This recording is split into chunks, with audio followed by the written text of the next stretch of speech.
Hello friends, welcome back to my YouTube channel Magadh Prakashan. उम्मीद करती हूँ कि आप सभी को मेरा वीडियो पसंद आ रहा होगा। अगर आप सभी को मेरा वीडियो पसंद आ रहा है तो आप मेरे यूट्यूब चैनल मगध प्रकाशन को लाइक शेयर और सब्सक्राइब जरूर कीजिएगा। आज के वीडियो में हम बात करेंगे बिहार दरोगा बहाली 2023 के बारे में, यानी कि जो भी हमारा बिहार दरोगा का बहाली आने वाला है तो उसके फॉर्म भरने की तिथि, योग्यता, कुल पद और सिलेबस, इससे जुड़ी हर अपडेट मैं आपको इस वीडियो में बताऊंगी। तो आप इस वीडियो को स्किप मत कीजिएगा, पूरा वीडियो देखिएगा। तो चलिए मैं बताती हूँ कि बिहार दरोगा बहाली में कुल 1275 यानी 1275 पद हैं। योग्यता है जो स्नातक पास, यानी जो बच्चे बीए पास कर चुके हैं, जिनका बीए पास उत्तीर्ण आ चुका है, वही बच्चे इस फॉर्म को फिलअप करेंगे। उसके बाद जो सिलेबस में जितना कुछ भी हुआ है, बदलाव हुआ है या हमारा सिलेबस में क्या पढ़ना है, वो सारे मैं इस वीडियो में बताऊंगी। चलिए उसमें बात करें। बिहार पुलिस अवर आयोग, यानी यहाँ पर देख रहे हैं आप कि बिहार दरोगा में 1275 बहाली आया हुआ है। बिहार पुलिस अवर सेवा आयोग 5 हार्दिक। यहाँ पर बिहार सरकार गृह विभाग जो है आरक्षी शाखा में पुलिस अवर निरीक्षक के रिक्त पदों पर प्रतियोगिता परीक्षा के आधार पर सीधी नियुक्त हेतु विज्ञापन ऑनलाइन आवेदन पत्र की प्राप्ति की अंतिम तिथि, यानी इस वीडियो में इन सब चीज़ के बारे में बताऊंगी। उसके बाद बात करते हैं इन पदों पर नियुक्त हेतु प्रतियोगिता परीक्षा आयोजित की जाएगी। इसके लिए विज्ञापन संख्या 2/2023 यहाँ जारी किया जा रहा है। ऑनलाइन आवेदन पत्र भरने की प्रक्रिया जो है वो 5/10/2023 से प्रारंभ होगी, यानी जो हम इस फॉर्म को 5 तारीख से भर सकते हैं, फॉर्म को फिलअप कर सकते हैं 5/10/2023 से। उसके बाद उक्त पदों पर चयन के लिए बिहार पुलिस अवर सेवा आयोग द्वारा अभ्यर्थियों से ऑनलाइन आवेदन पत्र प्राप्त किया जाएगा। एक अभ्यर्थी द्वारा मात्र एक ऑनलाइन आवेदन पत्र भरा जाएगा। यानी कि मैं आपको बता दूं कि जो भी विद्यार्थी इस फॉर्म को एक बार फिलअप करेंगे तो बस एक ही बार करेंगे, दोबारा नहीं कर सकते हैं। अगला है आवेदन के लिए पात्रता, यानी भारतीय नागरिक होना अनिवार्य है, यानी हमारा इंडियन होना अनिवार्य है। अगर हम कहीं और दूसरे शहर से देश से हैं तो हम इस फॉर्म को नहीं भर सकते हैं। पुरुष, महिला एवं थर्ड जेंडर आवेदन कर सकते हैं। जैसे पुरुष, महिला एवं थर्ड जेंडर, मतलब जो कि थर्ड जेंडर में जो आते हैं जैसे कि किन्नर, तो वो लोग भी इस फॉर्म को भर सकते हैं। उसके बाद अभ्यर्थी की शैक्षणिक योग्यता दिनांक 1/8/2023 तक किसी मान्यता प्राप्त विश्वविद्यालय से स्नातक परीक्षा एवं राज्य सरकार द्वारा मान्यता प्राप्त उसके समक्ष परीक्षा उत्तीर्ण होना अनिवार्य है। यानी कि मैं आपको बता दूं कि जो बच्चे 1/8/2023 तक स्नातक पास यानी बीए पास कर चुके हैं और उनके पास उनका सर्टिफिकेट है तो इस फॉर्म को फिलअप कर सकते हैं। उसमें अगर उत्तीर्ण आते हैं तो इस फॉर्म को फिलअप कर सकते हैं। उसके बाद उम्र सीमा की गणना दिनांक 1/8/2023 के आधार पर की जाएगी। यानी कि आपका जो स्नातक पास का जो आपका जो 1/8/2023 से जो बच्चे स्नातक पास कर चुके होंगे तो उनका जो उम्र सीमा भी जो है वो इसी पर आधारित रहेगा। अगला हमारा है अभ्यर्थियों की उम्र दिनांक 1/8/2023 को, मतलब इस पे आधारित है। उसके बाद मैट्रिक अथवा समक्ष प्रमाण पत्र अनुसार निम्नलिखित होगी। पहला, अनरक्षित सामान्य कोटि के पुरुषों के लिए न्यूनतम उम्र 20 वर्ष से अधिकतम उम्र 37 वर्ष होना अनिवार्य है। मतलब कि मैं आपको बता दूं कि जो पुरुष इस फॉर्म को भरते हैं तो उनका उम्र 20 वर्ष से लेकर 37 वर्ष तक ही होना चाहिए, उससे ज़्यादा होता है तो इस फॉर्म को नहीं भर सकते हैं। उसके बाद महिलाओं के लिए न्यूनतम उम्र 20 वर्ष और अधिकतम उम्र 40 वर्ष, यानी कि जो महिलाएं हैं वो इस फॉर्म को 20 वर्ष से 40 वर्ष के उम्र के बीच में जितने भी महिलाएं हैं इस फॉर्म को भर सकती हैं, अन्यथा नहीं भर सकती हैं। और थर्ड जेंडर के लोगों के लिए भी सेम यही है कि जिनका उम्र न्यूनतम 20 वर्ष और अधिकतम 40 वर्ष हो रहा है वही इस फॉर्म को भरेंगे।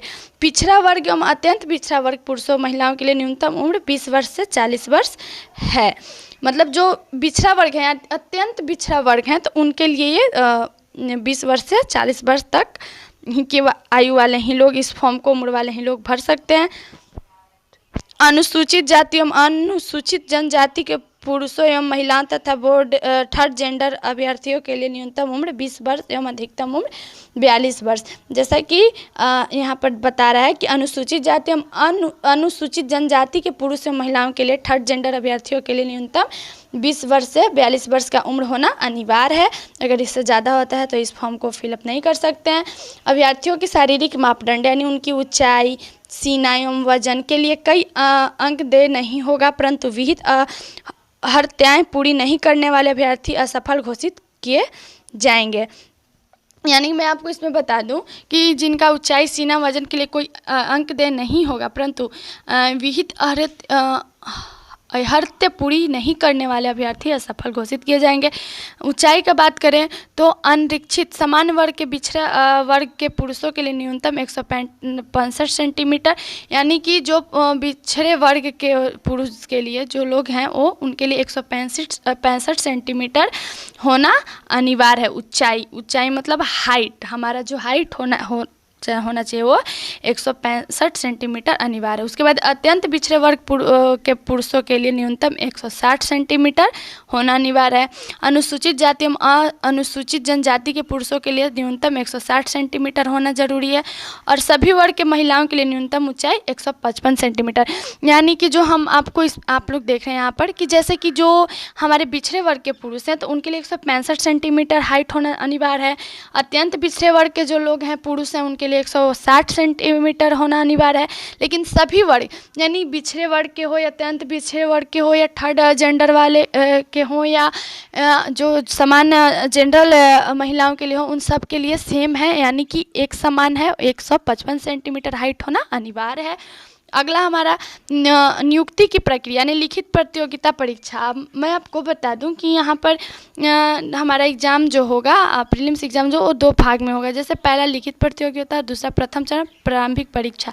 तो आवेदन पत्रों के संग्रहण के उपरांत आवेदन पत्रों की समीक्षा की जाएगी एवं जिन अभ्यर्थियों का आवेदन पत्र सही पाए जाएंगे उनके लिए लिखित प्रतियोगिता परीक्षा का आयोजन किया जाएगा। लिखित परीक्षा 2 चरणों में होगी यथा प्रारंभिक एवं मुख्य परीक्षा। जैसा कि मैंने बताया अभी आपको कि हमारा जो लिखित प्रतियोगिता परीक्षा यानी यहाँ पर जो बच्चे इसको निकालेंगे, इनको आवेदन पत्र सही पाए जाएंगे, इनका जो फॉर्म फिलअप करेंगे और सब सही रहेगा तो उनको एग्ज़ाम देना है दो चरण में, पहला प्रीलिम्स और दूसरा मेंस। यानी वो पहला चरण उनका जो एग्ज़ाम होगा प्रीलिम्स एग्ज़ाम यानी प्रारंभिक परीक्षा होगी और दूसरा मुख्य परीक्षा होगा। तो प्रथम चरण में जो परीक्षा होगा वो प्रारंभिक परीक्षा होगी, यानी प्रारंभिक परीक्षा 200 अंकों की होगी। एक पत्र होगा जिसमें प्रश्न की कुल संख्या 100 होगी। तो 200 अंकों का जो होगा वो हमारा सवाल रहेगा और 100 क्वेश्चन रहेंगे, जो मतलब प्रश्न की कुल संख्या जो रहेगी वो 100 रहेगी और अंक की प्राप्ति की संख्या जो रहेगी वो 4। यानी कि परीक्षा की अवधि 2 घंटों तक रहेगी, यानी हमें जो परीक्षा देना है और 2 घंटों में देना है, यानी हमें 100 प्रश्न का आंसर 2 घंटों में देना है, 200 अंक का। उक्त पत्र समान ज्ञान एवं सामाजिक मुद्दाओं से संबंधित प्रश्न पूछे जाएंगे। इनमें से 30% से कम अंक प्राप्त करने वाले अभ्यर्थी मुख्य परीक्षा में के लिए असफल हो। जैसे कि मैं आपको बता दूं कि हमारा 100 क्वेश्चन, एक क्वेश्चन जो है वो 4 नंबर का रहेगा, और अगर इसमें से आप 30% आपको लाना अनिवार्य है। अगर आप 30% लाते हैं तो आपको जो है वो मुख्य परीक्षा में बैठने के लिए प्राप्त अंक के अनुसार आपको मुख्य परीक्षा में बैठने के लिए बुलाया जाएगा। अन्यथा अगर आप प्रारंभिक परीक्षा में 30% नहीं लाते हैं तो आपको एग्ज़ाम देने के लिए नहीं बुलाया जाएगा।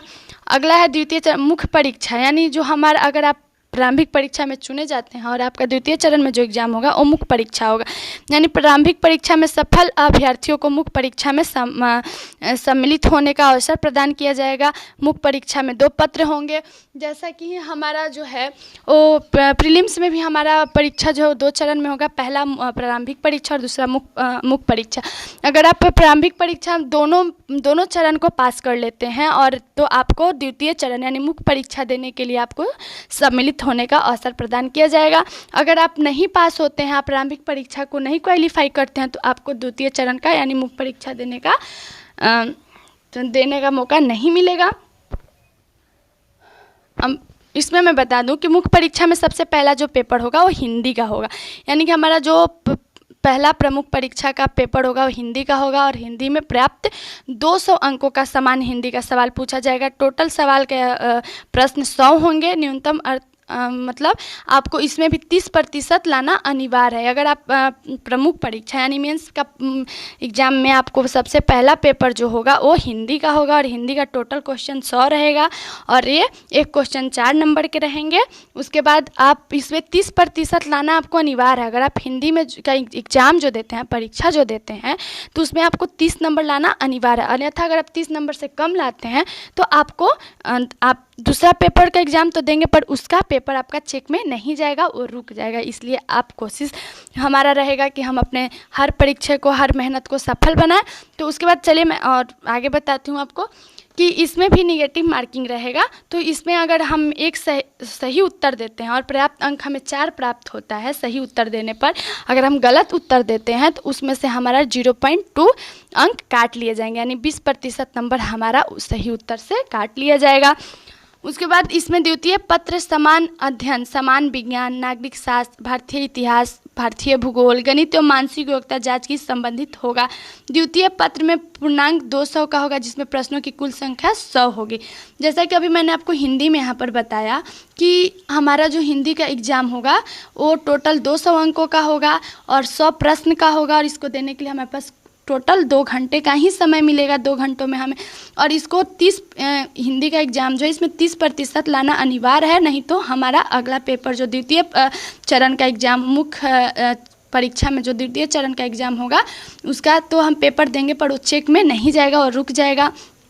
उसके बाद इसका द्वितीय पत्र समान अध्ययन, समान विज्ञान, नागरिक शास्त्र, भारतीय इतिहास, भारतीय भूगोल, गणित एवं मानसिक योग्यता जांच से संबंधित होगा। द्वितीय पत्र का पूर्णांक 200 होगा, जिसमें प्रश्नों की कुल संख्या 100 होगी एवं परीक्षा की अवधि 2 घंटे की होगी। यानी दूसरा पेपर का भी जो एग्ज़ाम होगा वो सेम रहेगा, यानी 200 अंक का रहेगा, 100 क्वेश्चन रहेगा, एक क्वेश्चन 4 नंबर का रहेगा, और हमको उस एग्ज़ाम को देने के लिए 2 घंटे का समय मिलेगा। उसके बाद दोनों चरणों की परीक्षा में प्रत्येक गलत उत्तर के लिए 2.1 अंक काटे। जैसे कि मैंने अभी आपको बताया कि अगर हम एक सही उत्तर देते हैं, अगर एक सही उत्तर देने पर हमें 4 अंक प्राप्त होता है, अगर वहीं पर हम गलत उत्तर देते हैं तो हमारे सही प्राप्त अंक में से 0.2 अंक काट लिए जाएंगे। उत्तर पुस्तिका 2 प्रतियों में होगी, जिसकी एक प्रति आयोग के पास सुरक्षित रखी जाएगी। यानी कि हमारा जो एक प्रति आयोग का पास सुरक्षित रखे। मुख्य लिखित परीक्षा के आधार पर रिक्तियों को 6 गुना अभ्यर्थी का चयन कोटिवार मेधानुसार शारीरिक दक्षता परीक्षा के लिए किया जाएगा। अभ्यर्थियों को शारीरिक दक्षता परीक्षा में मात्र उत्तीर्ण होना आवश्यक है। जैसे कि मैं आपको बता दूं कि इस एग्ज़ाम में आपको शारीरिक जितने भी दक्षता परीक्षा होगी उसमें मात्र आपको उत्तीर्ण आना है, लेकिन आप एग्ज़ाम में आप मेरिट लिस्ट में आप चुने जाते हैं तो आप जो है वो दशा को तो अनुपात उपयुक्त रूप से कम किया जा सकेगा। यानी कि मैं आपको अच्छे से समझा दूं कि अगर अभ्यर्थियों को शारीरिक दक्षता परीक्षा के मात्र उत्तीर्ण होना आवश्यक होगा, शारीरिक दक्षता परीक्षा हेतु अर्हता प्राप्त अभ्यर्थियों की पर्याप्त संख्या में अनुपलब्धता की दशा में उक्त अनुपात उपयुक्त रूप से कम किया जा सकेगा। उसके बाद तृतीय चरण यानी शारीरिक योग्यता दक्षता परीक्षा, हमारा जो तीसरा चरण का जो परीक्षा होगा वो शारीरिक योग्यता और दक्षता परीक्षा होगी। यानी निम्नलिखित शारीरिक योग्यता दक्षता परीक्षा में अभ्यर्थियों को सफल होना अनिवार्य है। यानी जो हमारा तृतीय चरण का एग्जाम होगा वो कोई प्रश्न का नहीं, हमारे शारीरिक योग्यता का परीक्षा होगा, जिसमें हमें दौड़ में सभी कोटि के पुरुषों के लिए 1 किलोमीटर की दौड़ के लिए समय सीमा 6 मिनट 30 सेकंड की मिलेगी। यानी सभी कोटि के पुरुषों के लिए जो दौड़ना है वो हमें 1.6 किलोमीटर दौड़ना है, और उस दौड़ को निकालने के लिए हमें 6 मिनट 30 सेकंड का समय मिलेगा। अधिक समय लेने वाले अभ्यर्थी असफल घोषित किए जाएंगे। मतलब जो विद्यार्थी अपने दौड़ को 6 मिनट 30 सेकंड में निकाल लेते हैं, अधिक समय नहीं लेते हैं, तो वो इस परीक्षा में सफल हो जाते हैं। अन्यथा अगर जो इससे अधिक समय लेते हैं तो वो असफल घोषित हो जाएंगे। सभी कोटि की महिलाओं के लिए 1 किलोमीटर की दौड़ के लिए समय 6 मिनट, अधिक समय लेने वाले अभ्यर्थी असफल। मतलब महिलाओं के लिए जो है वो 6 मिनट में 1 किलोमीटर दौड़ना है, और अगर उससे अधिक जो समय लेता है तो उसको असफल घोषित किया जाएगा।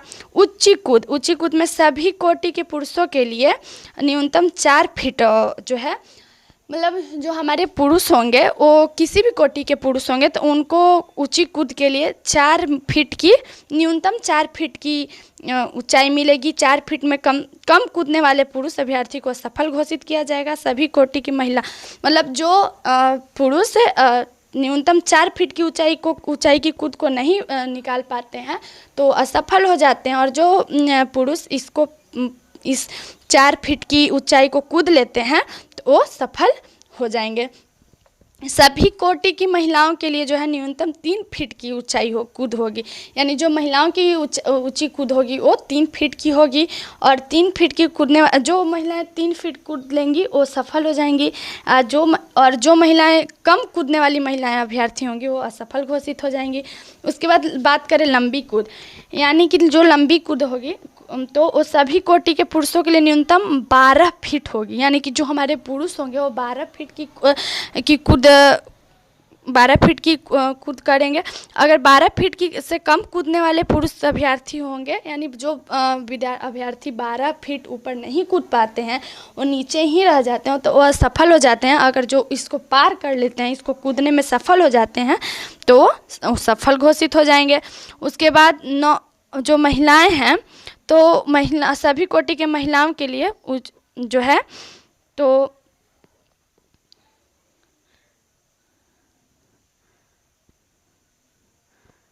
सभी कोटि के पुरुषों के लिए मैं बताई। अब उसके बाद बात करूँ तो सभी कोटि की महिलाओं के लिए 9 फीट से कम कूदने वाली, मतलब जो हमारी सभी कोटि की महिलाएं, यानी जितने भी महिलाएं होंगी, वो चाहे अत्यंत पिछड़े वर्ग की महिलाएं हो, या अनुसूचित जनजाति की महिलाएं हो, या समान महिलाएं, या थर्ड जेंडर की महिलाएं, तो उन सभी को 9 फीट कूदना अनिवार्य है। अगर वो 9 फीट से नीचे कूदती हैं, जो अभ्यर्थी 9 फीट से नीचे रहता है, तो इसमें असफल घोषित हो जाएगा। अन्यथा जो 9 फीट को पार कर लेता है वो सफल हो जाएगा। उसके बाद जो हमारा अगला होगा गोला फेंक, यानी सभी कोटि के पुरुषों के लिए 16 पाउंड का गोला न्यूनतम होगा, यानी 16 फीट फेंकना होगा। यानी जितने भी पुरुष हैं उनको गोला फेंक में 16 फीट फेंकना अनिवार्य है। अगर जो 16 फीट नहीं फेंक पाते हैं तो सफल हो जाते हैं, और जो 16 फीट को पार कर के फेंक देते हैं तो सफल हो जाएंगे। महिलाओं के लिए 12 पाउंड का गोला न्यूनतम, यानी 10 फीट फेंकना होगा। मतलब हमारी जो महिलाएं हैं वो गोला फेंक में 12 पाउंड यानी 10 फीट की ऊंचाई को फेंकना अनिवार्य है। अगर वो 10 फीट नहीं फेंक पाती हैं तो असफल घोषित हो जाती हैं। अगर वो 10 फीट फेंक लेती हैं तो सफल हो जाएंगी। किन्नर, कोती, हिजड़ा, ट्रांसजेंडर, यानी जो हमारे थर्ड जेंडर के लिए है, वो बिहार सरकार गृह विभाग आरक्षित शाखा का संकल्प ज्ञापक 386 दिनांक 14/1/2021 की कंडिका 5 थर्ड के अनुसार ट्रांसजेंडर अभ्यर्थियों के लिए शारीरिक मापदंड का शारीरिक दक्षता, शारीरिक परीक्षा मापदंड पिछड़ा वर्ग की महिला अभ्यर्थी को समान रहेंगे। यानी कि जैसा मैंने आपको अभी स्टार्टिंग से ही मैं बताते आ रही हूँ कि जो थर्ड जेंडर की महिलाएं होंगी, पिछड़े वर्ग की महिलाएं होंगी, ट्रांसजेंडर की महिलाएं होंगी, उनके लिए जितना भी रहेगा उस समान शारीरिक मापदंड हो या शारीरिक दक्षता परीक्षा हो, मापदंड पिछड़ा वर्ग के, तो इन सब के लिए समान रहेगा। इनके लिए कोई अलग से नियमावली नहीं बनाई जाएगी। जो समान महिलाओं के लिए होगी वो इनके लिए भी होगी।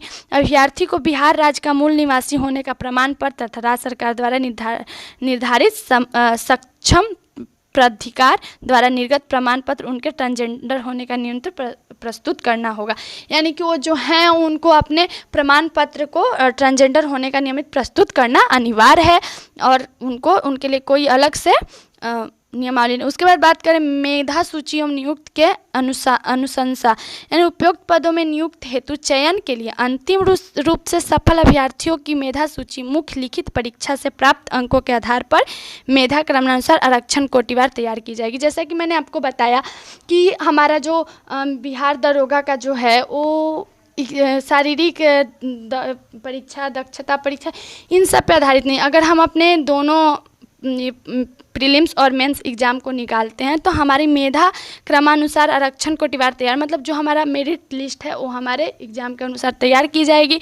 लिखित परीक्षा में 2 या 2 से अधिक अभ्यर्थी के समान अंक प्राप्त करने की दशा में मेधा सूची में उनके स्थान का निर्धारण उनकी जन्म तिथि के आधार पर किया जाएगा, अर्थात उम्र वरीय अभ्यर्थी। उसके बाद बात करें तो बिहार दरोगा में टोटल 1275 पद आए हुए हैं, बहाली आई हुई है। तो इसमें आरक्षण कोटि कुल पद, महिलाओं के लिए क्षैतिज रूप से आरक्षित पद, स्वतंत्रता सेनानी के पोता पोती नाती नातिन के लिए आरक्षित, महिलाओं के लिए 35% आरक्षित पद सहित। तो पहले बात करते हैं अनुसूचित जाति, यानी 275 महिलाओं के लिए शैक्षिक रूप 66 और 4 से 1 महिलाएं सहित। उसके बाद बात करें अत्यंत पिछड़ा वर्ग, यानी 200 अनुसूचित जनजाति 16 और इनमें जो आरक्षित पद होंगे महिलाओं के लिए क्षैतिज रूप से आरक्षित पद वो 4 होंगे और इनके स्वतंत्रता सेनानी के पोता पोती जो मतलब 0 होंगे।